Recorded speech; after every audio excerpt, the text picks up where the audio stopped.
حضور صلی اللہ علیہ وآلہ وسلم کا ارشاد مبارک ہے کہ تو اللہ سے رزق مانگے یا نہ مانگے، تیرے نصیب کا رزق تیرے پاس دوڑا چلا آئے گا۔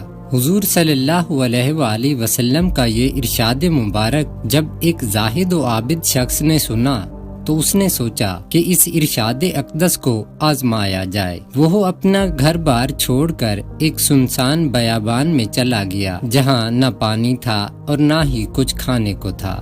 وہ ایک پہاڑی کے دامن میں تھوڑی سی جگہ بنا کر لیٹ گیا اور سوچنے لگا کہ اللہ مجھے یہاں کس طرح رزق عطا فرمائے گا۔ ابھی اسے وہاں لیٹے کچھ ہی دیر گزری ہوگی کہ ایک قافلہ بھول کر ادھر آ نکلا۔ ان لوگوں نے دیکھا کہ یہ آدمی پہاڑی کے دامن میں دنیا و ما فیہا سے بے خبر یہاں پڑا ہے۔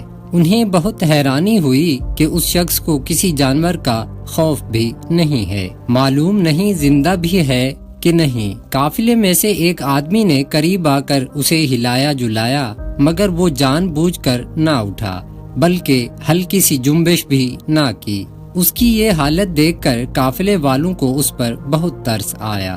وہ سمجھے کہ یہ بہت دنوں کا بھوکا پیاسا یہاں پڑا ہوا ہے اور مارے نکاہت و کمزوری کے اس کا یہ حال ہو گیا ہے۔ انہوں نے اس کے کھانے کا انتظام کیا اور نوالے بنا بنا کر اس کے منہ میں ڈالنے کی کوشش کی، مگر اس نے حضور صلی اللہ علیہ وآلہ وسلم کے ارشاد مبارک کی سچائی جاننے کے لیے منہ زور سے بھینچ لیا۔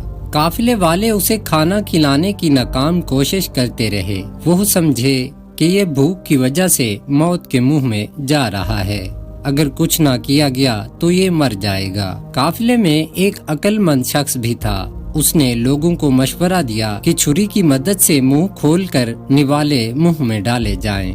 عابد و زاہد شخص نے جب چھری کا سنا تو ڈر گیا، مارے خوف کے فوراً منہ کھول دیا۔ ان لوگوں نے اسے کھانا کھلانا شروع کیا اور تب تک کھلاتے رہے جب تک وہ حلق تک نہ بھر گیا۔ اس عابد و زاہد شخص نے اپنے دل سے کہا، اے دل، اگرچہ میں اپنے جسم کو بے جان کیے لیٹا ہوں مگر حقیقت تو تجھ پر ظاہر ہو گئی نا۔